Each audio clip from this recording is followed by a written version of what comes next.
नमस्कार। यो हो समाचारमा स्वागत छ। म वसुधा केसी।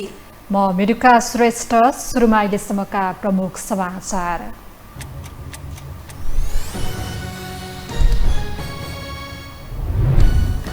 प्रधानमन्त्री प्रचण्ड र चिनिया राष्ट्रपति जिनपिङ बीच द्विपक्षीय वार्ता। दुई देशबीचको नयाँ व्यापारिक मार्ग सञ्चालनमा नेपालको विकासमा सहयोग गर्ने चीनको प्रतिबद्धता। सुन प्रकरणको छानबिन गर्न उच्चस्तरीय आयोग बनाउन अल्टाल। सत्तारूढ नै सुन ओसार्ने धन्दामा लागेको ओलीको आरोप। गृहमन्त्री श्रेष्ठमाथि उब्जियो नैतिक प्रश्न। निर्णायक आन्दोलन भन्दै राहत शिक्षकले छाडेनन् सडक। महासङ्घले धोका दिएको भन्दै नाराबाजी। 6 बुँदे सहमतिले 4 लाख शिक्षक तथा कर्मचारीमाथि अपमान भएको आरोप। रुसी नौसैनिक परिसरमा युक्रेनको मिसाइल आक्रमण। आफ्नो सुरक्षा गर्न स्थानीय बासिन्दालाई युक्रेनी सेनाका अधिकारीहरूको आग्रह। र नेपाल क्रिकेट सङ्घ क्यानमा पुनः चन्दकै नेतृत्वमा नयाँ कार्य समिति। सचिवमा पारस खड्काले बाजी मारे। क्रिकेट विकासको रोडम्याप तयार गर्न नेतृत्वलाई चुनौती।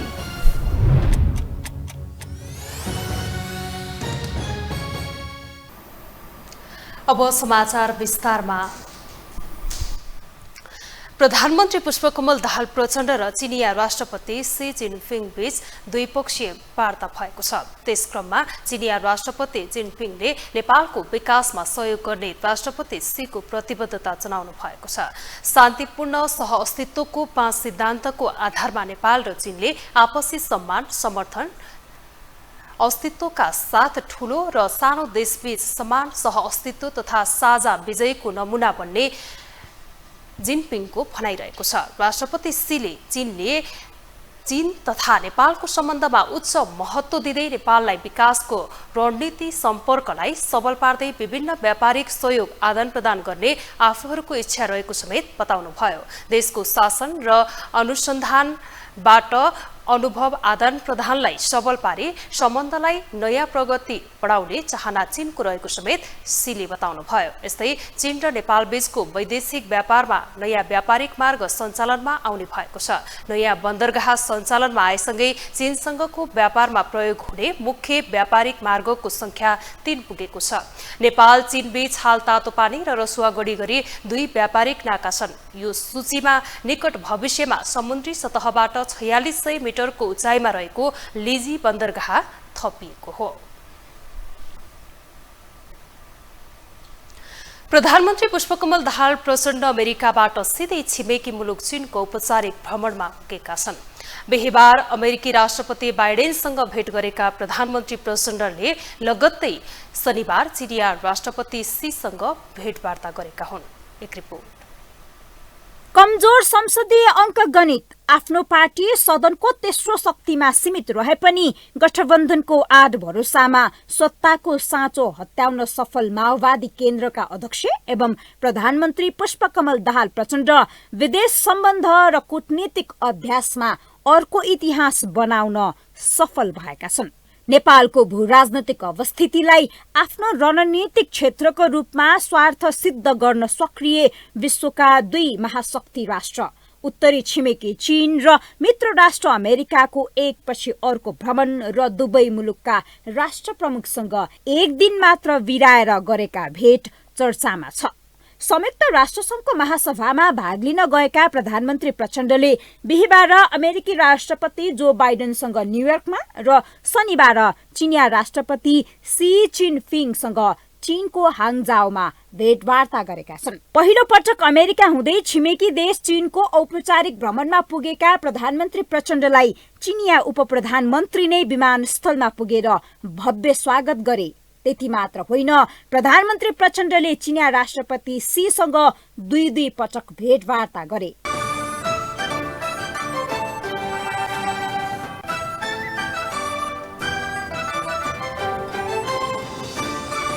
प्रधानमन्त्रीको हैसियतमा तेस्रो पटक चीन पुगेका प्रचण्ड र चिनिया राष्ट्रपति सी बीच पहिलो पटक राजधानी बाहिर भेट भएको हो भने समकक्षी ली छ्याङसँग भने सोमबार राजधानी बेइजिङमै भेटवार्ताको कार्यसूची छ। प्रधानमन्त्री हुनसाथ पहिला भारत जाने भन्दै चीन भ्रमण रद्द गरेर बोआओ सम्मेलनमा सहभागी नभएका प्रधानमन्त्री प्रचण्ड एसियन गेम्सको उद्घाटन सत्रमा सहभागी हुन चीन पुगेका हुन्। कोरोना महामारी र विशेषतः अमेरिकी सहयोग परियोजना एमसीसी कार्यान्वयनमा गएपछि प्रचण्डको चीन यात्रा अर्थपूर्ण रूपमा हेरिएको छ।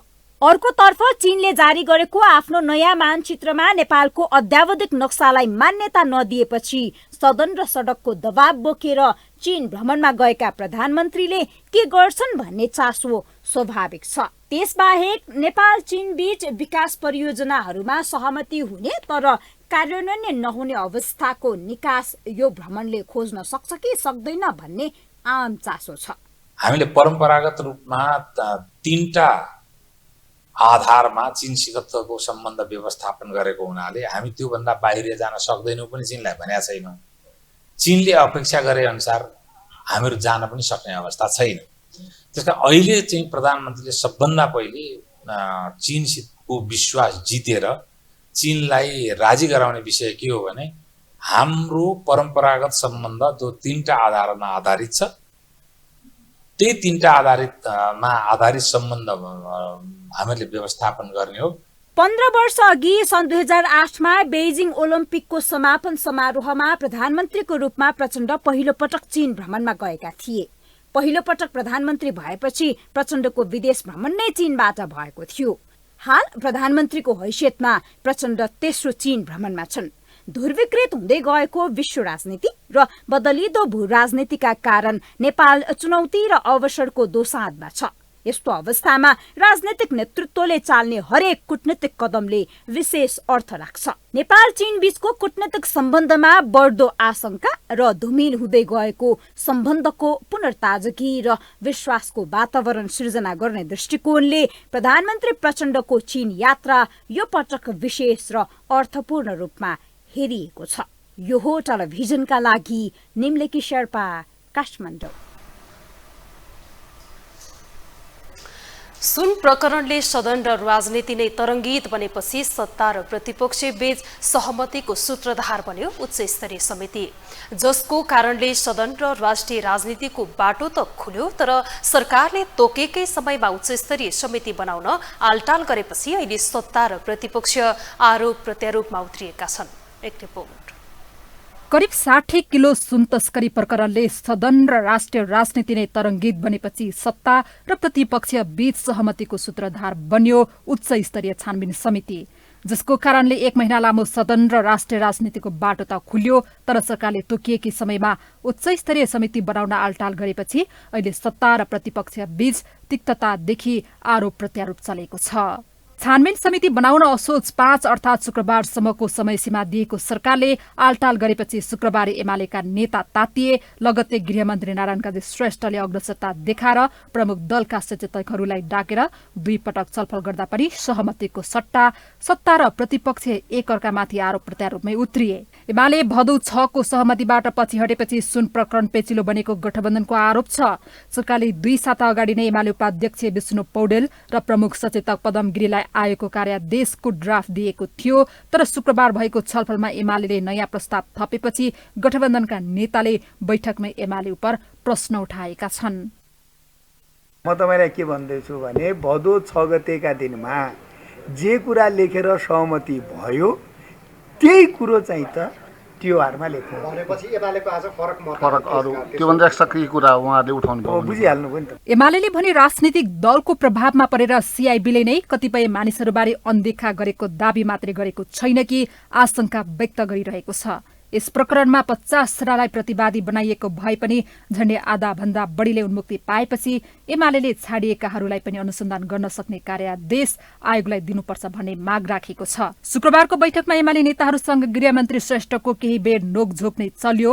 पूर्व सभामुख कृष्ण बहादुर महराको बाबु छोरालाई पनि अनुसन्धान गर्नुपर्ने एमालेको माग लगत्तै गृहमन्त्री श्रेष्ठले न्यायाधीश बन्न नखोज्न चेतावनी नै दिए। यो विषयमा पहिलेदेखि नै तिक्तता बढ्दै आएकोले शुक्रबारको बैठक निष्कर्षविहीन भयो भने एकले अर्कालाई गम्भीर नभएको आरोप लगाए। त्यसैले एमालेको माग अनुसार सिआइबीले अनुसन्धान गरेका माथि नै आयोगले छानबिन गर्नुपर्ने तर्क छ। एमालेले भेप र ब्रेक सु मार्फत भएको तस्करीबारे सिआइबीले गरेको अनुसन्धानमा कोही छुटेको आशंका गर्दै उनीहरूबारे समेत जाँचबुझ आयोगले अनुसन्धान गर्न पाउनुपर्ने बताएपछि विवाद थप बढेको हो। तर प्रधानमन्त्री विदेश भ्रमणमा गएका कारण पनि आयोग गठनमा ढिलाइ भएको माओवादी नेताहरूको बुझाइ छ। बन्छ भन्ने चाहिँ मेरो त चाहिँ भनेपछि फेरि मिटिङ बस्छौँ। अब त्यो त चाहिँ माननीय प्रधानमन्त्री बसिरहनु भएको छ। त्यसपछि प्रमुख 3 दलको बैठकमा सत्तापक्ष र प्रतिपक्ष आफ्नै अडानमा बसेपछि उच्च स्तरीय छानबिन आयोग गठनमा सहमति जुट्न सकेको छैन। सहमति भन्दा माथि उठेर नयाँ प्रस्ताव राखेको एमाले सरकारले संसदमा गरेको वाचा र सहमति कार्यान्वयन गर्न नसकेको बताउँदै आएको छ। एमाले सत्तापक्षकै उच्च स्तरीय नेताहरूको संलग्नता माथि छानबिन हुने डरले आयोग बनाउन सरकार तयार नभएको आरोप लगाइरहेको छ। अध्यक्ष ओलीले 100 किलो सुनलाई 60 किलोमा झारेको आरोपदेखि 9 किलो सुन तस्करी प्रकरणमा आफ्नो नेता जोगाएको पुरानो बाढी फेरि तिर्साएका छन्। सुन त यहाँ त ब्रेक सुमा सुनै सुन, भेपमा सुनै सुन, सिगरेट खान खोज्यो सुनै सुन, मोटर त्यो पानी चलाउने मोटर ल्यायो त्यसमा सुनै सुन, जे छोयो त्यो सुनै सुन। स्वर्ण युग आयो भन्दैछ सरकार। यति सुन आएको छ, फेरि स्वर्ण युग नआए कहिले आउँछ त भन्दैछ सरकार। तपाईँ भन्नुहुन्छ सरकारको विरोध गरे जस्तो हुँदैन। त्यसो भन्दा केरुङ भन्सारबाट आउने ट्रकहरूमा सुन बोकिन्छ। पहिले रातो चन्दन उत्तरतिर लगिन्थ्यो, अहिले उत्तरतिरबाट सुन ओह्रालोतिर झारिन्छ। त्यसै त हङकङबाट ब्रेक सु मार्फत गत साउन 2 मा तस्करी गरिएको सुन विमानस्थलबाट बाहिरेपछि पक्राउ परेको थियो।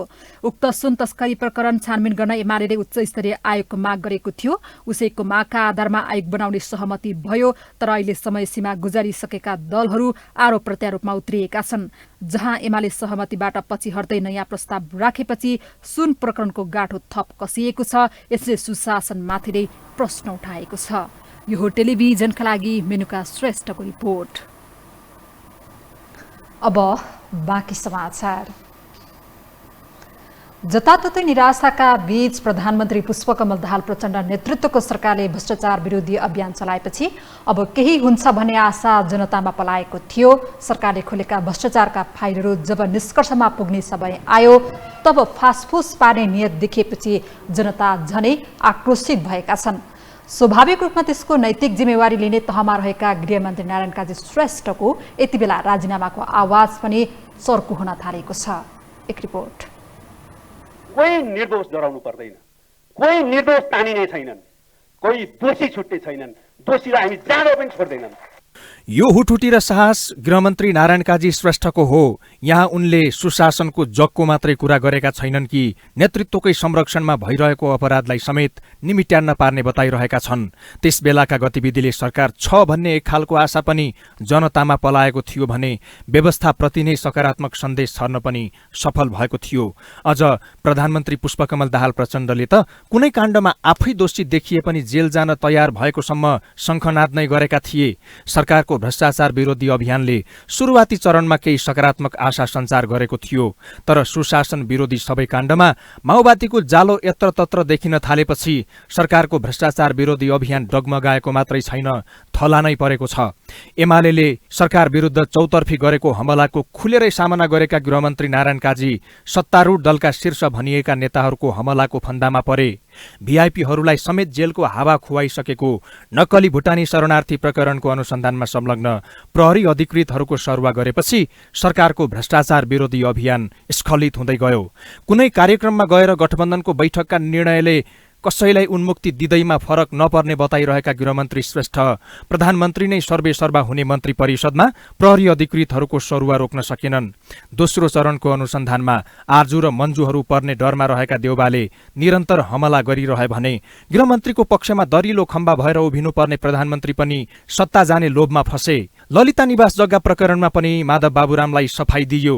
बाँकी पक्राउ परेकालाई पनि संगठित अपराधमा मुद्दा नचलाएर मुद्दा फासफुस पारियो। सुन प्रकरणमा त अझ माओवादी नेताहरू नै मुछिन थालेपछि सरकारी वकिल मार्फत उन्मुक्ति दिइयो। रविको जस्केलाबाट आफ्नो पोल्टामा गृहमन्त्री परेपछि नारायण काजी श्रेष्ठ काठमाडौँ महानगरपालिकाका मेयर बालेन शाह लगायतको समर्थन पनि जुटाउँदै थिए। राष्ट्रिय स्वतन्त्र पार्टीका सभापति रवि लामिछानेले समेत उनको कदमलाई बाहिरी रूपमा समर्थन गरेका थिए, तर भित्री रहस्य भने त्यो पनि अर्कै छ। निवर्तमान गृहमन्त्री रवि लामिछाने फेरि गृहमन्त्री माग्दैछन्। प्रधानमन्त्री प्रचण्डले अर्को पटक मन्त्री परिषद हेरफेर गर्दा अटाउने भन्दै दशैंसम्मको भाका नै दिएका छन्। यता आफूले निरन्तर सकारात्मक गर्न खोजे पनि गठबन्धनको दबावमा परेका नारायण काजी प्रधानमन्त्रीसँग रुष्ट छन्। यसबाट आजित गृहमन्त्री अबको बाटो खोज्न सम्पादकदेखि पूर्व सुरक्षाकर्मीहरूसँग पनि छलफलमै जुटेका छन्। यति मात्र होइन, आफू अब केही गर्न नसक्ने निष्कर्षमा पुगेको सन्देश दिन खोजिरहेका श्रेष्ठ सार्वजनिक रूपमै आफूलाई धम्की आएको पनि बताउन थालेका छन्। मैले सुन्छु नि त्यस्तो कुरा, शुभेच्छुकहरूले भन्छन् साह्रै यो त रिस्कै साह्रै बढ्यो, साह्रै बसको जीवनभरको रिस्क भयो भन्छन्। तर जीवन एकपटक हो। सुभाषी हिज हार्ट एट्याक भयो, दुःखद निधन भयो, त्यस्तो शालीन मान्छे है। तर हाम्रो जीवन त कुनै बेला जान सक्छ नि। त्यही कारण यो देश र जनताको निम्ति, सत्यका निम्ति हाम्रो मुक्ति भनेको त्यही हो नि त। त्यसको निम्ति समर्पित किन नहुने? गृहमन्त्रीको यो निरीहताप्रति जानकारहरू भने अचम्मित छन्। गलत गर्ने र धम्की दिनेहरूको पोल खोलेर गृहमन्त्रीले राजीनामा दिनुपर्ने, अन्यथा निरीह भएर बस्ने नैतिक आधार उनीसँग नभएको विज्ञहरू बताउँछन्। निरीहता उहाँको त्यो किन भने के कारणले भयो भनेर कसले गर्यो? उहाँको दबाब उहाँको प्रधानमन्त्रीले गर्यो कि उहाँको चाहिँ तपाईँको गठबन्धनका चाहिँ अरू सहयात्री दलले गर्यो कि काङ्ग्रेसले गर्यो कि माओवादीले गर्यो कि अर्को पार्टीले गर्यो कि? त्यो आँट नहुने मान्छेले डराएर राजनीति हुँदैन। पद जान्छ कि भनेर कोही रिसाउँछन् कि भनेर। यदि उनले साँच्चै गृहमन्त्रीको जिम्मेवारी, इमान्दारी साथ गृहमन्त्रीको जिम्मेवारी पुरा गर्न नसक्ने अवस्था निर्माण भएको भने के कारणले निर्माण भएन त्यो एक्सपोज गर्नुपर्दछ।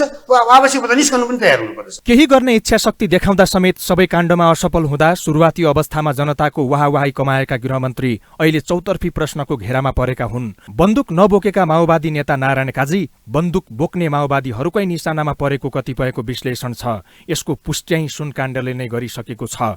नैराश्यता बढेपछि श्रेष्ठ अब सरकार मात्र नभई माओवादी नै छोड्न सक्ने विश्लेषण पनि हुन थालेको छ। पार्टीमा हाम्रो पार्टीभित्र काम गर्नको लागि उहाँलाई निर्बाध रूपमा काम गर्नको लागि कुनै चाहिँ बाधा विरोध छैन। प्रधानमन्त्रीले त्यस्तो किसिमको कुरा गर्नुभएको छैन। उहाँलाई चाहिँ त्यहाँ थ्रेटहरू आउनु स्वाभाविक हो, किनभने त्यहाँभित्र जो चाहिँ दलालहरू छन्, जो भ्रष्टहरू छन्, भ्रष्टाचारीहरूलाई चाहिँ सबभन्दा चाहिँ ठुलो आतङ्क भएको छ, आतङ्कित बनेका छन्। तस्करहरू चाहिँ आतङ्कित बनेका छन्। त्यस प्रकारका तस्करहरूसित चाहिँ हत्या गर्ने, अपराध गर्ने, अपराधी चाहिँ ग्याङहरू चाहिँ स्वाभाविक रूपले चाहिँ हुन्छन्।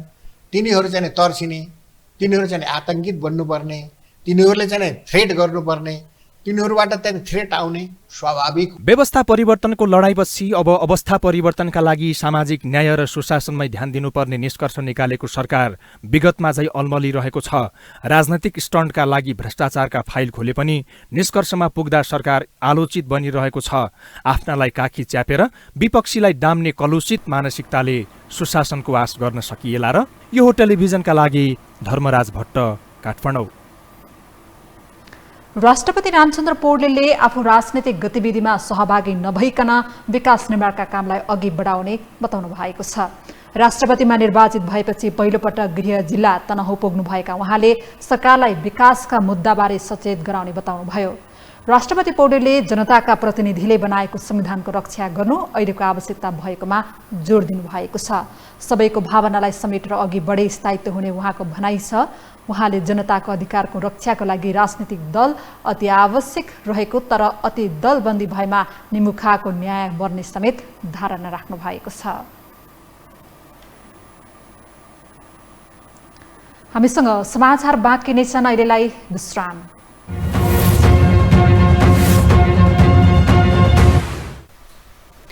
विश्रामपछि स्वागत छ। अब बाँकी समाचार। शिक्षा क्षेत्रमा देखिएका समस्याको सही सम्बोधन नभई नफर्कने र निर्णायक आन्दोलन गर्ने भन्दै काठमाडौँमा भेला भएका शिक्षकहरू विभाजित बनेका छन्। यसअघि नेतृत्व गरेको नेपाल शिक्षक महासंघले सरकारसँग सम्झौता गरे पनि एकातरी शिक्षक घर फर्किएका छन् भने राहत शिक्षक अझै मैदानमा छन्, जहाँ राहत शिक्षकहरू सम्झौतालाई धोकाको संज्ञा दिँदै महासंघ विरुद्ध नै नाराबाजीमा उत्रदा यो आन्दोलन के हुन्छ भन्ने चासो बढेको हो। एक रिपोर्ट। शिक्षक आन्दोलनको नेतृत्व गरिरहेको नेपाल शिक्षक महासंघ र सरकारबीच भएको 6 बुँदे सहमतिले राहत शिक्षकको माग सम्बोधन गरेन। सहमतिले माग सम्बोधन नगरेको र आफूहरूलाई धोका दिएको भन्दै उनीहरूले आन्दोलन जारी राखेका छन्। विद्यालय शिक्षा विधेयक संसदमा दर्ता भएपछि काठमाडौँ केन्द्रित आन्दोलन थालेको महासंघ यो पल्ट निर्णायक आन्दोलन गर्ने बताउँदै आएको थियो। त्यसका लागि शिक्षा मन्त्रीको वार्ताको आह्वान समेत बेवास्ता गरेको महासंघले विद्यालय नै बन्द गरेर हजारौं शिक्षक काठमाडौँमा उतारेको थियो भने चौतर्फी समर्थन समेत बटुल्न थालेको थियो। राजनीतिक दलकै नेतादेखि बौद्धिक वर्गले र आम सर्वसाधारणले समेत आन्दोलनमा ऐक्यबद्धता जनाउँदै गर्दा महासंघले शुक्रबार सरकारसँग सम्झौता गर्यो। सहमति पत्रमा सरकारको तर्फबाट शिक्षा मन्त्रालयका सचिव सुरेश अधिकारी तथा शिक्षक महासंघको तर्फबाट अध्यक्ष कमला तुलाधरले हस्ताक्षर गरेका छन् भने वार्तामा शिक्षकका अन्य पेशागत संगठनका प्रतिनिधि समेत उपस्थित थिए। नेपालको सार्वजनिक विद्यालयमा अध्यापनरत शिक्षकहरूको मर्यादाक्रम कायम गर्ने जस्ता बुँदा सहमति पत्रमा समावेश छन् भने सिंहदरबारमा भएको सहमतिसँगै शिक्षक महासंघले आफ्नो अगुवाईमा भएको आन्दोलनको कार्यक्रम फिर्ता लिएको छ। यो सँगै महासंघले काठमाडौँ केन्द्रित आन्दोलनका कारण छुटेको 2 दिनको पढाइका लागि अनुकूलता अनुसार सट्टा पठन पाठन गराउने जनाएको छ भने आन्दोलनमा सहभागी सम्पूर्ण शिक्षक तथा कर्मचारीमा धन्यवाद दिएको छ। फलत आन्दोलनका कार्यक्रम फिर्ता भएसँगै काठमाडौँ बाहिरबाट आएका शिक्षक घर फर्किन पनि थालिसकेका छन्। तर सहमतिबाट असन्तुष्ट राहत शिक्षकहरूले नेपाल राहत शिक्षक केन्द्रीय समितिको अगुवाईमा शनिबार पनि काठमाडौँको माइतीघरदेखि नयाँ बानेश्वरसम्म प्रदर्शन गरेका हुन्। उनीहरूले 40,000 राहत शिक्षक, बाल विकासका शिक्षक र पेन्सन पीडित शिक्षकहरू आफूहरूसँग आन्दोलनमा रहेको बताएका छन्। उनीहरूले महासंघले धोका दिएको भन्दै अब यस्ता संस्थालाई आफ्नो नेतृत्वकर्ता मान्न आवश्यक नरहेको नै बताएका हुन्। 2-4 जना टाउकीहरूलाई किनेर सम्झौता गर्दैन नेपाली शिक्षकहरूको आन्दोलन चाहिँ विस्थापित हुँदैन र 2-4 जना शिक्षकहरूलाई किनेर मात्र चाहिँ विदेश पठाउँदैमा नेपाली शिक्षकहरूको आन्दोलन मत्थर हुँदैन। जबसम्म मत्थर हुँदैन तबसम्म नेपाली शिक्षक जब मत्थर हुन्छ तबसम्म चाहिँ नेपाली शिक्षकका सबै समस्याहरू समाधान हुन्छन्। तब मात्र हामी नेपाली शिक्षकहरूको समस्या समाधान हुनेछ भन्ने कुराहरू म सादर अनुरोध गर्न चाहन्छु। सहमतिलाई तथाकथित भनेको समितिले 4 लाख शिक्षक कर्मचारी माथिको भद्दा मजाक, धोका, अपमान, आम शिक्षक कर्मचारीलाई गुमराहमा राख्ने र झारो टार्ने गरी सार्वजनिक भएको सहमति घोर आपत्तिजनक रहेको बताएको छ। वार्तामा राहत शिक्षकको मागले प्रवेश नै नपाएको उनीहरूका दाबीका बीच दलबाट नेतृत्व गर्नेहरूलाई मन्त्रीहरूले आफ्नो बसमा पारेको आरोप समेत राहत शिक्षकको छ। उनीहरूले आफूहरूलाई आन्तरिक प्रतिस्पर्धाबाट स्थायी गराउनुपर्ने माग राख्दै आएकोमा त्यही विषय महासंघका कारण ओझेल परेपछि राहत शिक्षकका प्रतिनिधि सहमतिमा हस्ताक्षर नै नगरी बाहिरिएका थिए। फलत अबको आन्दोलन महासंघकै विरुद्ध समेत हुने उनीहरूको भनाइका बीच सहमतिमा रहेका संस्थागत विद्यालय शिक्षक युनियनका अध्यक्ष हुमकुमार थापाले भने सहमति सबैका लागि स्वीकार्य भएको बताएका छन्। पहिले फरक मत राखे पनि राहत शिक्षकका प्रतिनिधिले अन्तिममा आएर हस्ताक्षर गरेको बताएका थापाले उनीहरूका विषय समेत यसमा समेटिएको बताएका हुन्। महासंघको कुरा मान्ने हो भने यसअघिबाटै सरकारले बेइमान गर्दै आएकोले सहमति कार्यान्वयन हुन्छ कि हुँदैन भन्नेमा आशंका मात्र छ। यद्यपि सरकारसँग बहुमत नै हुने भएकाले विधेयक संशोधनका लागि समस्या नभएकोले विश्वास गरेको उनीहरूको दाबी छ। राहत शिक्षकहरूको उहाँहरूकै अध्यक्षसँग धेरै बेरसम्म उप प्रधानमन्त्रीसँग हाम्रो चाहिँ छलफल चल्यो। उहाँले धेरै पछिसम्म मान्नु भएन। पछि ल ठिकै छ भनेर मानिसकेपछि हामी सबैले स्वीकारेको अवस्था हो। भएको एउटा शङ्का भनेको त्यही हो। हरेकचोटि हामीलाई सहमति गरेर झुक्याइएको छ। यसपालि हामीसँग गरिएको सहमति भनेको त्यो विधेयकमा भएका प्रावधानहरू हाम्रा फेभरमा हुने गरी संशोधन गरेर संसदमा लैजान्छौँ अथवा संसदमा संशोधन हाल्छौँ भनेर हामीसँग कमिटमेन्ट गर्नुभएको छ। अब सरकारले नै त्यो हालिसकेपछि सरकार बहुमतमा छ चाहिँ त्यो पारित हुन्छ भन्ने विश्वासका साथ हामीले उहाँहरूलाई विश्वास गरेका छौँ। हुन त सहमतिले भाडिएको र बाँडिएको शिक्षक आन्दोलनलाई सरकारले फुटाउ र राज गर भन्ने रणनीतिमा त प्रयोग गर्ने होइन भन्ने प्रश्न समेत उब्जिएको छ। अर्कातर्फ सहमति अनुसार सरकार अघि नै बढे पनि राहतहरू कहिलेसम्म सडकमा रहन्छन् त्यो अर्को प्रश्न छ। त्यस्तै सहमति गर्दा पूर्ण सहमति नगर्ने सरकारको प्रवृत्तिका कारण राहतको माग सम्बोधन भए पनि अर्को समूहले फेरि आन्दोलन नगर्ला भन्न सकिँदैन। यसले यो आन्दोलन निष्कर्षमा भन्दा गन्जागोलतर्फ अघि बढ्ने सम्भावना बढेको हो। शिक्षा विज्ञान तथा प्रविधि मन्त्री अशोक कुमार राईले प्राविधिक शिक्षामा जोड दिनुपर्ने आवश्यकता औल्याउनु भएको छ। आत्मनिर्भर, स्वावलम्बी र उत्पादन वृद्धि हुने गरी शिक्षालाई प्राविधिक शिक्षामा रूपान्तरण गर्नुपर्नेमा उहाँले जोड दिनुभयो। आज काठमाडौँमा आयोजित एक कार्यक्रमलाई सम्बोधन गर्दै मन्त्री राईले श्रमलाई सम्मान गर्ने भावनाको जागृत गराउन पनि सरोकारवाला सबै निकायलाई आग्रह गर्नुभयो।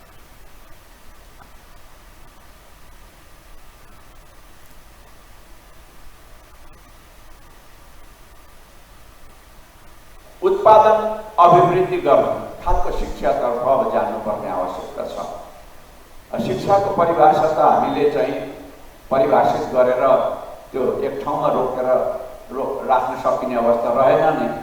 कुनै समय त्यो हलो जोत्नु शिक्षा हुँदैन थियो, कुनै समय त्यो आरममा बसेर चाहिँ घर ठोक्नु शिक्षा हुँदैन थियो, कुनै जमाना त्यो चोयाको चाहिँ डोका डालो बुन्नु चाहिँ शिक्षा हुँदैन थियो।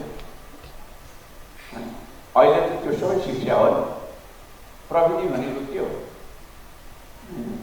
ज्ञान, ज्ञानबाट विज्ञान, प्रयोगबाट सिद्ध हुने किसिमको ज्ञान, विज्ञानबाट प्रविधि, जीवन उपयोगी, जीवनमुखी, उत्पादनमुखी शिक्षा।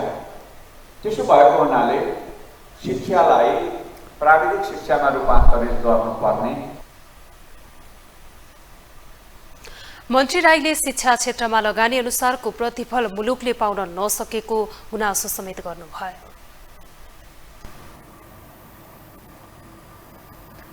अब बाँकी समाचार। नीति बनाउन जनतासँग सुझाव लिने भन्दै राष्ट्रपाका केन्द्रीय सदस्य र सांसदहरू गाउँ गाउँ पुगेका छन्। पार्टी स्थापनाको 1 वर्ष बितिसक्दा पनि अझै विचार शून्यताको ट्याग लाग्ने राष्ट्रपा त्यसैलाई चिन्न दस्तावेज निर्माण प्रक्रियाका लागि जनआवाज सुन्ने कार्यक्रम लिएर गाउँघर बसेको हो। एक रिपोर्ट। वैकल्पिक बनेर उदाएको राष्ट्रिय स्वतन्त्र पार्टी स्थापनाको 15 महिना बितिसक्दा पनि विचार र सिद्धान्तहीन छ। राष्ट्रपाले अहिलेसम्म आफ्नो नीतिको निर्क्योल गर्न नसक्दा अन्य पुराना दलहरूको विभिन्न आक्षेप र शब्दबाणबाट हमलाको शिकार हुनुपर्ने बाध्यता छ। 15 दिन सदनको काम कारबाही बन्द हुने अवस्थाको मौका छोप्दै त्यस्ता आक्षेपलाई चिर्ने हेतुले दस्तावेज निर्माणका लागि पार्टी गाउँ गाउँ पसेको छ। पार्टीको दस्तावेज निर्माण प्रक्रिया अन्तर्गत प्रथम चरणको जनआवाज सुन्ने कार्यक्रम भन्दै असोज 3 देखि 7 गतेसम्म राष्ट्रपाका 19 केन्द्रीय सदस्य र सांसदहरू 19 जिल्लामा खटिएका छन्। न नीति न थिति भन्ने आरोप खेपिरहेको पार्टी सभापति रवि लामिछाने रोल्पा पुग्दा स्थानीयहरू दङ्ग बनेका छन्। पार्टी सभापति लामिछाने पनि जनताको गुनासो यसरी सुनिरहेका छन्। यसरी बसेर कुरा त गर्न पाएको थिएन नेतृत्व वर्गमा, बुझ्नु हो नि। जब तपाईँ यहाँ उत्रिएर यहाँको जनजीवनमा के छ, कस्तो छ, कसरी बाँचेका छन्, कसरी बसेका छन् भन्ने जुन जनचाहना राखेर तपाईँ यहाँ उत्रिनु भयो नि, त्यसलाई हामीले सुवर्ण अवसरको दिन मानेका छौँ आज। किनभने हामीले यस्तो नेता आएर हामीसित यसरी बलाकुसारी गरेको पहिलो रेकर्ड हो। 10 वर्षे सशस्त्र द्वन्द्व र माओवादी आन्दोलनको केन्द्रको रूपमा परिचित रोल्पाले राजनीतिक परिवर्तनमा महत्त्वपूर्ण भूमिका खेलेको छ। सभापति लामिछाने यतिखेर त्यहाँका जनताले अहिलेको राजनीतिलाई कसरी हेरिरहेका छन् र के चाहन्छन् भन्दै घर घरमा गएर सुझाव सङ्कलन गरिरहेका छन्। परिवर्तनको नेतृत्व गरेकाहरूको नियतमा नै खोट हुँदा लामो कालखण्डसम्म पनि राज्यले इमान्दार नेतृत्व पाउन सकेको छैन। संविधानलाई पालना गर्दै विधिको शासन कायम गर्ने हो भने ब्यालेटको माध्यमबाट इमान्दार नेतृत्व ल्याउने र परिवर्तन हुने लामिछानेको तर्क छ। क्रान्ति भनेको रातो र तातो मात्रै हुन्छ भनेर भ्रम छरेकाहरूलाई क्रान्ति निलो पनि हुन्छ भनेर देखाउन उनी खोजिरहेका छन्। हामी हाम्रो दस्तावेजमा काम गरिरहेका छौँ। दस्तावेज लेखनको कार्य अन्तिम चरणमा पुगिसकेको छ, जसका लागि म रोल्पा आएको छु। अन्य साथीहरू देशका विभिन्न भूभागमा जानुभएको छ। हामीले व्यवस्थालाई गाली गर्दा व्यवस्था परिवर्तन गरिरहँदा त्यसपछि फेरि परिवर्तनका लागि अर्को आन्दोलनहरू हुनेछ। यो देशले कति आन्दोलन भोग्ने, यो देशले परिवर्तनका लागि मानिसलाई कहिलेसम्म सडकमा लिएर जाने। हामी राष्ट्रिय स्वतन्त्र पार्टी सकेसम्म जनतालाई सडकमा उतार्नै नपरोस् भन्ने अवधारणा राख्दछौँ। कुनै विशेष परिस्थिति बाहेक हामी सडकमा आउने आह्वान पनि नगरौँ भन्ने सोच बनाएर हिँडेका छौँ। बस क्रान्ति भनेको सधैँ रातो तातो हुन्छ भन्ने सुनेका हामीलाई क्रान्ति निलो पनि हुन्छ भन्ने कुरा देखाउनु छ। राष्ट्रपति रामचन्द्र पौडेलको निर्वाचन क्षेत्रबाट उपनिर्वाचनको माध्यमबाट सदन प्रवेश गरेका स्वर्णिम वाग्लेले तनहुँका घर घरमा जाने जिम्मा पाएका छन्। सेना घटाउने अभिव्यक्तिपछि विवादमा परेका उनी तनहुँसँगै लमजुङवासीसँग पनि भेटघाट गरिरहेका छन्। 753 स्थानीय तहमा नै पुगेर उनी 2084 लागि भोट रिजाइरहेका छन्। सेनाको विषयमा सबैभन्दा धेरै जवाफ दिनु परेका उनले पार्टीलाई आगामी 5-10 वर्षमा सम्मानजनक स्थितिमा पुर्याउनका लागि अभियानमा जोडिन आग्रह गरिरहेका छन्। अब त्यो 20 जनाको संख्यालाई तपाईहरुले 84 सालमा 150 भन्दा माथि लगाइदिनु भयो भने कल्पना गर्नुहोस् त्यहाँ परिवर्तनको ओइरो लाग्नेछ, लहर नै चल्नेछ र हाम्रो देखिने समयमा 5-10 वर्षमा नै हामीले चाहिँ यहाँ देखिने समयमा नेपाललाई एउटा सम्मानजनक मध्यम आय भएको मुलुक हामी बनाउने छौं र त्यो संकल्प, त्यो दृढ संकल्प लिएर एउटा यो अभियानमा हामी उभिएका छौं। अब हामी आगामी 3-4 वर्ष सम्पूर्ण देश दौडा गर्ने छौं। असार 7 गते पार्टी स्थापनाको अवसरमा पार्टीले नयाँ युगको संकल्प भन्दै 68 पृष्ठको राजनीतिक सैद्धान्तिक दस्तावेज सार्वजनिक गर्ने तयारी गरे पनि प्रदेश लगायत शासकीय संरचना जस्ता महत्त्वपूर्ण मुद्दामा पार्टीका नेताहरूले असन्तुष्टि जनाएपछि नजिक आइसकेको रासोपाका राजनैतिक विचार टुङ्गिएको थियो। त्यसैलाई मूर्त रूप दिन रासोपा अहिले गाउँ गाउँ पसेको छ। रासोपाका नेताहरू यसै कार्यक्रम अन्तर्गत 3 चरणमा गाउँ गाउँमा जानेछन्। पार्टीले सांसद र केन्द्रीय सदस्यले ल्याएको सुझावलाई पार्टीको राजनैतिक वैचारिक दस्तावेजमा समावेश गर्ने उद्देश्य राखेको छ। यो हो टेलिभिजनका लागि निरज कोइराला, काठमाडौँ। नेपाल कम्युनिस्ट पार्टी नेकपाका महासचिव नेत्र विक्रम चन्द विप्लवले सरकारमा रहनका लागि समाजवादी मोर्चा गठन नभएको बताउनु भएको छ। महासचिव विप्लवले नेपाल विघटन हुन्छ कि भन्ने अवस्थामा पुगेकाले त्यसलाई जोगाउने उद्देश्यका साथ मोर्चामा आफूहरूले भाग लिएको दोहोर्याउनु भयो। आज काठमाडौँमा आयोजित एक कार्यक्रममा बोल्दै उहाँले मोर्चाले सबै कम्युनिस्टहरूलाई एउटै मोर्चामा ल्याउने गरी सोच्नुपर्ने आवश्यकता समेत औल्याउनु भएको छ।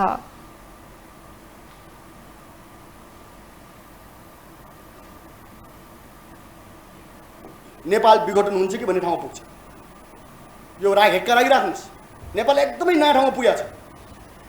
त्यो संवेदनालाई बुझ्ने त्यसले मात्रै सक्छ जो कुर्सी पद धनको स्वार्थभन्दा माथि उठ्छ, त्यसले मात्रै बुझ्न सक्छ।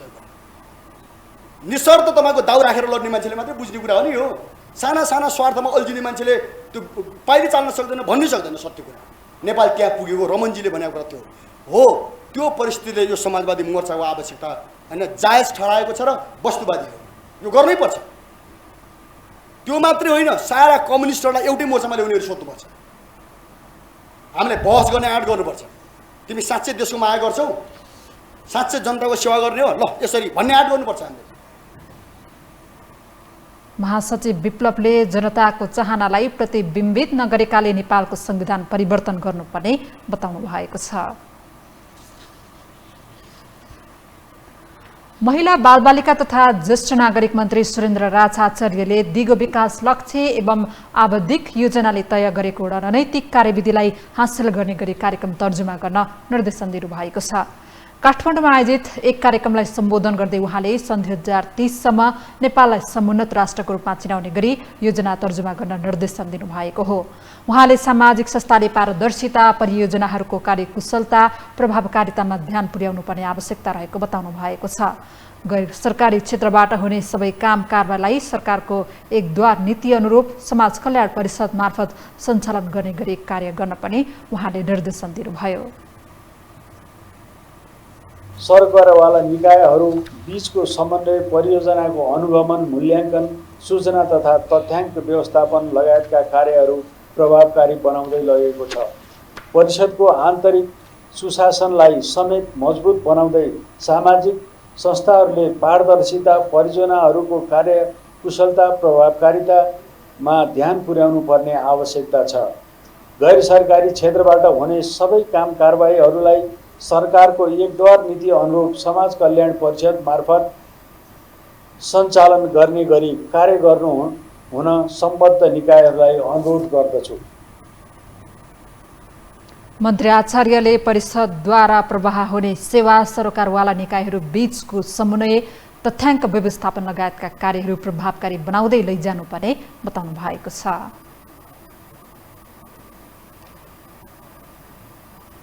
हामीसँग अन्तर्राष्ट्रिय र खेल समाचार बाँकी नै छन्। अहिलेलाई पुनः विश्राम।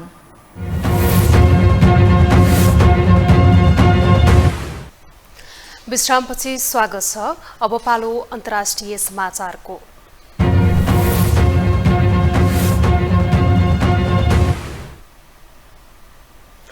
भारत र चीन बीचको विवाद फेरि बल्झिने संकेत देखिएको छ। एसियाली खेलकुद प्रतियोगितामा छनौट भएका 3 जना भारतीय खेलाडीलाई चीनले खेल स्थल हाउन्जाओ जाने अनुमति नदिएपछि विवाद उत्पन्न भएको हो। एक रिपोर्ट। भारत र चीन बीचको सम्बन्धमा दशकौंदेखि दरार देखिन्छ। यी दुई देश बीचको मुख्य समस्या सीमा विवाद हो। त्यसो त सीमा विवाद भारत र चीन पक्षका धेरै सैनिकहरूले समेत ज्यान गुमाइसकेका छन्। सीमा विवादसँगै भारत र चीन बीच व्यापारिक सम्बन्ध पनि त्यति राम्रो छैन। एकपछि अर्को विवादमा फस्दै आएका यी दुई देश बीच खेल क्षेत्रमा समेत खटपट आउन थालेको छ। एसियाली खेलकुद प्रतियोगितामा छनौट भएका 3 जना भारतीय खेलाडीलाई चीनले खेल स्थल हाङजाउ जाने अनुमति नदिँदा दुई देश बीचको सम्बन्धमा तिक्तता बढेको हो। यसको असर खेलकुद मन्त्रीलाई समेत परेको छ। भारतका खेलकुद मन्त्रीले चीन भ्रमण रद्द गरेका छन्। उसु खेलमा प्रतिस्पर्धा गर्न चयन भएका अरुणाचल प्रदेशका 3 जना महिला खेलाडीले एसियाली खेलकुद प्रतियोगितामा आयोजक समितिले अनुमति दिए पनि ती खेलाडीलाई चीन सरकारले खेलाडी परिचय पत्र अर्थात् एक्रिडिएसन नदिएपछि खेलकुद मन्त्रीले भ्रमण नै रद्द गरेका हुन्। चीनले एक्रिडिएसनलाई नै भिसाको मान्यता दिएकाले त्यसको अभावमा उनीहरू प्रतियोगितामा भाग लिनबाट वञ्चित भएका हुन्। त्यसो त चीनले अरुणाचल प्रदेशलाई दक्षिणी तिब्बतका रूपमा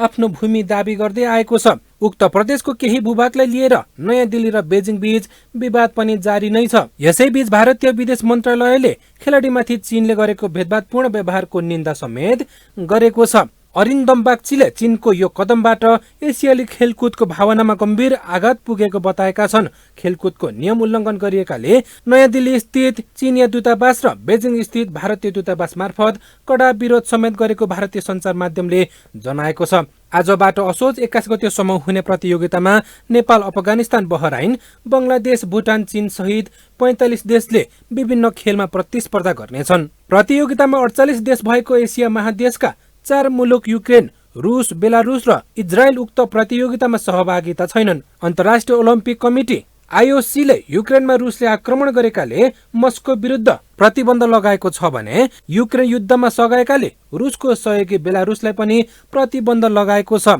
धेरै अरब मुलुक उक्त प्रतियोगितामा सहभागिता भएकाले विगतदेखि नै इजरायल एसियाली खेलकुद प्रतियोगिताबाट बाहिर रहँदै आएको छ। लामो समयदेखि विवादमा फस्दै आएको यी दुई देशको सम्बन्धमा फेरि तिक्तता हुने संकेत देखिएको छ। यो हो टेलिभिजनका लागि मिङमा शेर्पा, काठमाडौँ।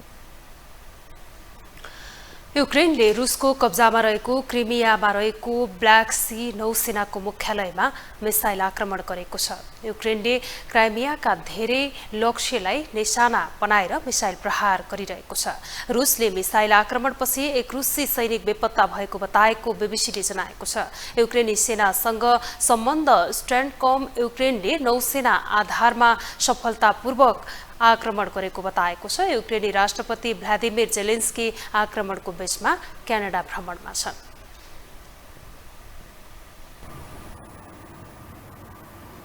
अब पालो खेल समाचारको।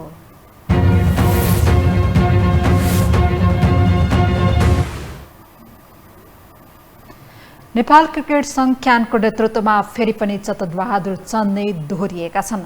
अध्यक्षका लागि उनी निर्विरोध चयन हुँदा सचिवका लागि भने पारस खड्काले कडा प्रतिस्पर्धा गर्नु पर्यो। निर्वाचित नयाँ कार्य समितिलाई क्रिकेट विकासको रोड म्यापको खाका बनाउनका लागि नयाँ नेतृत्वलाई चुनौती थपिएको छ। एक रिपोर्ट। चतुर बहादुर चन्द फेरि पनि नेपाली क्रिकेटको नेतृत्वमा आएका छन्। 4 वर्ष अघि नेपाली क्रिकेट राजनीतिका माहिर खेलाडी विनयराज पाण्डेलाई पछाड्दै क्यान सम्हाल्न आइपुगेका उनलाई समयचक्रले पुनः दोहोर्याएर क्रिकेटको बागडोर सम्हाल्ने अवसर जुराएको छ। नेपाल क्रिकेट संघ क्यानको शनिबार सम्पन्न केन्द्रीय निर्वाचनमा उनलाई चुनौती दिने भनेका विनयराज भण्डारी अन्तिम समयमा पछि हटेसँगै चतुर निर्विरोध अध्यक्षका लागि चुनिएका हुन्। अब फेरि पनि नेपाली क्रिकेटको नयाँ अध्याय लेख्ने जिम्मेवारी उनै चतुरको काँधमा आएको छ। क्यानको नेतृत्वमा सर्वसम्मत चुनिए पनि चतुर चुनौतीले घेरिएका छन् र यसबारे उनी पनि जानकार नै छन्। क्रिकेटप्रति नेपाली जनताले देखाएको माया र अपेक्षालाई चतुरले नतिजामा परिणत गरेर देखाउनु पर्नेछ। सारा खेलकुदको नै अपेक्षा रहेको क्रिकेटमा त्यसलाई सम्बोधन गर्दै विकासको रोडम्याप कोर्ने जिम्मा चतुरकै काँधमा छ। एक दिवसीय मान्यता कायम राख्न सफल नेपाली क्रिकेटलाई टेस्ट राष्ट्र बनाउन आधारशिला तय गर्नुपर्नेछ। पहिलो 3 महिनाभित्रै डोमेस्टिक स्ट्रक्चरलाई चाहिँ हामीले भनौँ न 2 डे के अरे 3 डेमा भनौँ न एउटा प्लानसहित रेड बल क्रिकेटमा फर्काएन भने जो हामीले भन्दैछौँ सबैभन्दा ठुलो चुनौती इन्डिया पाकिस्तानसँग खेल्नेमा ओडिआई तर टेस्ट प्लेइङ कन्ट्री नेपाल हुनुपर्छ भन्ने सबैको एक खालको प्रेसर दबाव चाहना होइन आकाङ्क्षा छ त्यसको आधारशिला खडा गर्न म 4 वर्षभित्र टेस्ट प्लेइङ कन्ट्री हुन्छ त म भन्न सक्दिनँ। त्यस्तै 2 दशक नेपाली राष्ट्रिय क्रिकेट टोलीलाई आफ्नो काँधमा लिएर हिँडेका पूर्व कप्तान पारस खड्काले 48 मतका साथ सचिवमा निर्वाचित भएका छन्। पहिलो पटक क्यानमा प्रवेश गरेका उनले यसअघिका कार्यवाहक सचिवका रूपमा काम गरिसकेका प्रशान्त विक्रम मल्ललाई 11 मतले पराजित गर्दै कार्यकारी पदमा आफूलाई उपस्थित उभ्याएका हुन्। खेल जीवनबाट सफलता प्राप्त गरेका उनलाई अब त्यही सफलतालाई व्यवस्थापकीय भूमिकामा पनि निरन्तरता दिनुपर्ने चुनौती थपिएको छ। खेलाडी हुँदा पटक पटक सङ्घमाथि औँला तेर्स्याउँदै प्रश्न उठाउने उनी समस्या समाधान गर्ने पदमा पुगेका छन्। क्रिकेट विकासका लागि तयार पार्नुपर्ने ग्रासरुटदेखि भौतिक संरचना र खेलाडीका सरसुविधाका लागि उनले खरो रूपमा उत्रनुपर्ने चुनौती थपिएको छ। एज अ क्रिकेटर अब फर्मर क्रिकेटर भनौँ न फेस गरेको सबभन्दा ठुलो एउटा ड्रब्याक भनेकै त्यो घरेलु क्रिकेटको संरचना छ। बारम्बार म एज अ क्रिकेट टिमको प्लेयर क्याप्टेन हुँदा पनि यो कुरामा धेरै क्वेसन मार्क आफैले पनि गरेको थिएँ। तर आफै अब नेपाल क्रिकेट सङ्घको एउटा भनौँ न पदाधिकारी भएर सचिव जस्तो पदमा आज नियुक्ति हुँदाखेरि चाहिँ अब मेरो एउटा मात्र सोच विचार भनेको फर्स्ट प्रायोरिटी अभियसली घरेलु क्रिकेटको संरचनामा जिल्ला र प्रदेशलाई कसरी बलियो बनाउने भन्ने यसमा ठुलो ध्यान सबैले पुर्याउनुपर्छ। क्यानको सचिव बाहेक अन्य पदाधिकारीहरू भने सर्वसम्मत चयन भएका छन्। यसअघिका कोषाध्यक्ष रोशन कुमार सिंह उपाध्यक्षमा र कोषाध्यक्षमा पदमबहादुर खड्का निर्विरोध चुनिएका हुन्। क्यानको कुल 17 पदमध्ये 6 पदमा निर्विरोध निर्वाचित भएका छन्। 1 सचिव र 10 सदस्यका लागि चुनावी प्रतिस्पर्धा हुँदा अध्यक्षमा चन्द, उपाध्यक्षमा सिंह, कोषाध्यक्षमा पदमबहादुर र महिला सदस्यमा जयन्ती देवी भट्ट, कर्णाली प्रदेशबाट श्रीधर केसी, लुम्बिनी प्रदेशबाट प्रदीप मजगैया निर्विरोध निर्वाचित भएका हुन्। केन्द्रमा आउनका लागि जम्मा 31 जनाले उम्मेदवारी दिएका थिए। कर्णाली र लुम्बिनी बाहेक 5 वटा प्रदेश सदस्य पदका लागि 10 जना उम्मेदवार चुनावी मैदानमा उभिएका थिए, जसमा मध्य प्रदेशबाट माधव कुमार कर्मचारी र मोहम्मद दाउद अन्सारीको भोट 42-42 बराबर हुँदा गोलाप्रथाबाट माधव कुमार कर्मचारी विजयी भएका छन्। कोशीबाट अर्जुन पौडेल 47 मत प्राप्त गर्दै विजयी भयो भने गण्डकीबाट सुदीप शर्मा 52 मतसहित विजयी हुँदा बागमतीमा दिवाकर खलेलले 46 मत ल्याएर विजयी भए। सुदूरपश्चिमबाट विक्रम विष्ट 49 भोट प्राप्त गर्दै विजयी भएका छन्। त्यस्तै 5 वटा खुला सदस्य पदका लागि 13 जनाले उम्मेदवारी दिएका थिए, जसमा धीरेन्द्र साउद 59, दुर्गाराज पाठक 54, आयुष श्रेष्ठ 51, वीरेन्द्र चन्द 34 मत ल्याएर निर्वाचित भए। करण महत्रा छेत्री र ऋषिराम गौतमले बराबर 26-26 मत पाए पनि गोलाप्रथाबाट करण कार्य समितिमा चुनिएका छन्। क्यानको चुनावमा प्रतिनिधिहरूको विवाद पनि सतहमा देखियो। झापा जिल्ला क्रिकेट सङ्घबाट मनोज कटुवाल र लाक्पा लामा फरक माइनोरिटी सहित आफू नै आधिकारिक प्रतिनिधि भएको दावी गरेपछि दुवै मतदान गर्नबाट वञ्चित भए, जसले गर्दा 46 जना मध्ये 85 जनाले मात्रै मतदान गरेका थिए। यसअघि आइसिसीसँग बिग्रिएको सम्बन्ध उनै क्रिकेट राजनीतिका चतुर खेलाडी चन्द नेतृत्वमा आइसकेपछि केही सुमधुर हुँदै गएको छ। 6 वर्ष आइसिसीको निलम्बनमा परेको क्यान उनैकै नेतृत्वमा फुकुवा भएको थियो। नेपाली काङ्ग्रेसबाट राजनीति गर्दै आएका उनलाई आफ्नो अन्तिम कार्यकालमा क्रिकेट विकासको स्वर्णिम युग बनाउनु पर्ने दायित्व छ। साथै खेलाडी उत्पादन, ग्रासरुट विकासको ढाँचा, कार्ययोजना र अन्तर्राष्ट्रिय रोडम्यापको खाका तयार पार्न सिङ्गो नयाँ कार्य समिति नै खरो रूपमा उत्रनु पर्ने देखिन्छ। यो हो टेलिभिजनका लागि क्यामेरामा सुजीव वज्राचार्यका साथ निरज कोइराला, काठमाडौँ। चीनको पूर्वी सहर हान्जाउमा एसियाली खेलकुदको 9औं संस्करणको विधिवत शुभारम्भ भएको छ। हान्जाउ ओलम्पिक स्पोर्ट्स सेन्टरमा चिनिया राष्ट्रपति सी जिनपिङले उद्घाटन गर्नुभएको हो। कोरोना महामारीका कारण 1 वर्ष धक्केलिएको एसियाली खेलकुद आयोजनाका लागि हान्जाउ झकिझकाउ बनेको छ। हान्जाउ एसियाडलाई अहिलेसम्मकै भव्य र यादगार बनाउने दाबी आयोजकको छ। खेल समाचार सँगै हामी यो समाचारको अन्त्यमा आइपुगेका छौं। बिदा हुनु अघि प्रमुख समाचार पुनः एकपटक।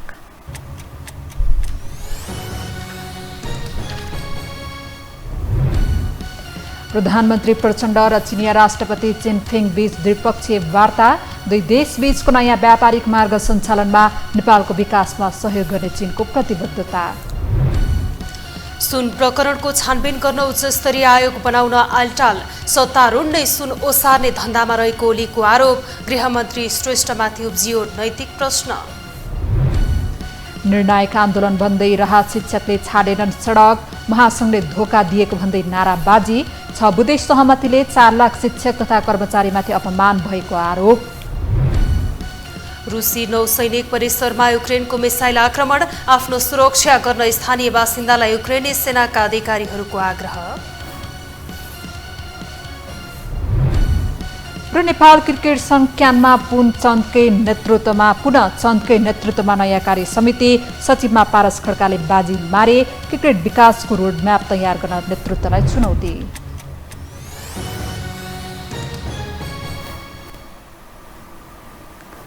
हौस् त यो समाचार सकियो। समाचार बुलेटिनका साथै यो टेलिभिजनका सम्पूर्ण कार्यक्रम यो टेलिभिजन.com, यो खबर.com, युट्युब र फेसबुकमा पनि पढ्न र हेर्न सक्नुहुनेछ।